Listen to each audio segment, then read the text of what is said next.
죽음에 관한 두 가지 반응들.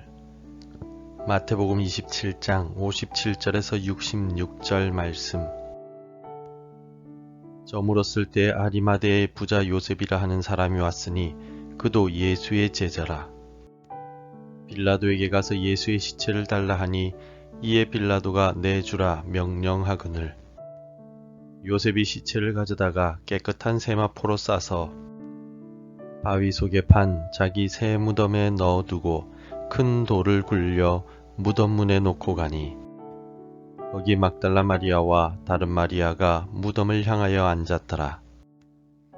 그 이튿날은 준비일 다음 날이라 대제사장들과 바리새인들이 함께 빌라도에게 모여 이르되 주여, 저 속이던 자가 살아 있을 때 말하되 내가 사흘 후에 다시 살아나리라 한 것을 우리가 기억하노니 그러므로 명령하여 그 무덤을 사흘까지 굳게 지키게 하소서.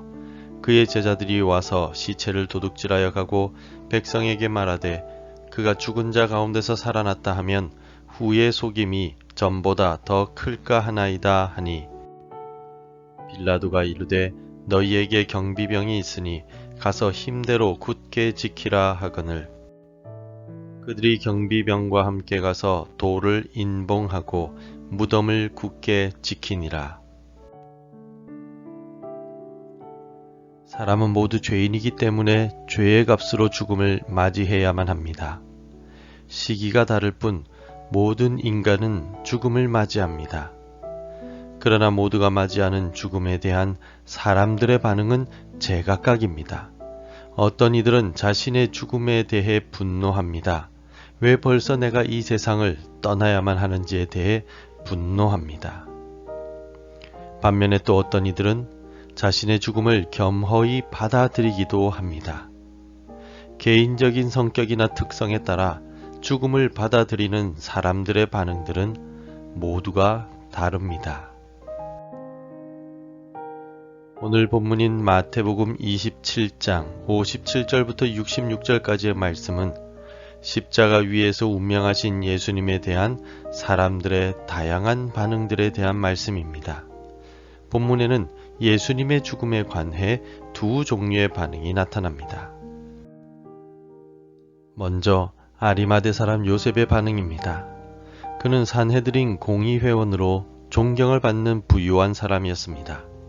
그랬던 요셉은 예수님의 죽음을 목격하고는 자신이 예수님의 제자였음을 공개적으로 고백합니다. 그리고 예수님을 새 무덤에 장사 지냅니다. 요셉이 시체를 가져다가 깨끗한 세마포로 싸서 바위 속에 판 자기 새 무덤에 넣어두고 큰 돌을 굴려 무덤 문에 놓고 가니. 아리마대 사람 요셉은 산헤드린 공의회 회원이며 따라서 자신의 신분이 박탈될 위험을 감수하면서까지 자신이 예수님의 제자임을 모두에게 드러내었습니다. 또 무슨 보복을 받을지도 모르지만 예수님의 시신을 새 무덤에 장사 지내며 자신의 믿음을 모두에게 증명하였습니다. 그는 예수님의 죽음에 대하여 믿음으로 반응하였던 사람입니다. 아리마대 사람 요셉에 반해 유대 종교 지도자들은 예수님께서 십자가에서 죽으셨음에도 불구하고 두려워하고 있습니다. 그들은 밤에 제자들이 예수님의 시신을 훔쳐간 이후에 예수님이 부활하셨다고 소문을 낼까봐 두려워 무덤에 빌라도에게 경비병을 세워달라고 요청합니다. 그러므로 명령하여 그 무덤을 사흘까지 굳게 지키게 하소서. 그의 제자들이 와서 시체를 도둑질하여 가고 백성에게 말하되 그가 죽은 자 가운데서 살아났다 하면 후의 속임이 전보다 더 클까 하니이다. 종교 지도자들의 이 같은 행동 때문에 오히려 예수님의 부활이 역사적인 사실이었음을 증명하고 말았습니다. 종교 지도자들은 예수님의 죽음에 대해 두려움으로 반응하였습니다. 그렇다면 우리는 예수님의 죽음을 어떻게 받아들이고 어떻게 반응해야만 할까요? 먼저 예수님의 죽음에 대한 우리의 반응입니다. 우리 그리스도인들은 예수님의 죽음을 생각하며 나 자신의 믿음을 다시 점검하는 계기를 삼아야 합니다.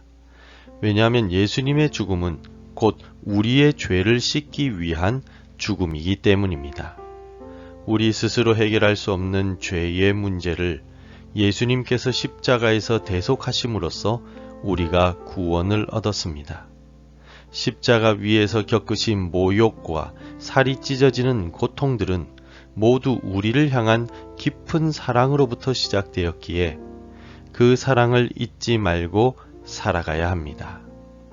그리고 우리도 다른 사람들을 용서하고 그들의 모습 그대로를 사랑하기 위해 노력해야 합니다. 예수님의 죽음에 대한 우리의 반응은 감사와 사랑이 되어야 합니다.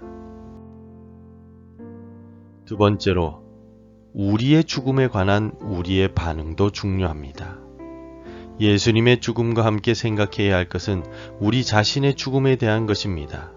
우리 모두는 첫사람 아담의 범죄로 인해 육신은 죽음을 맞이해야만 합니다.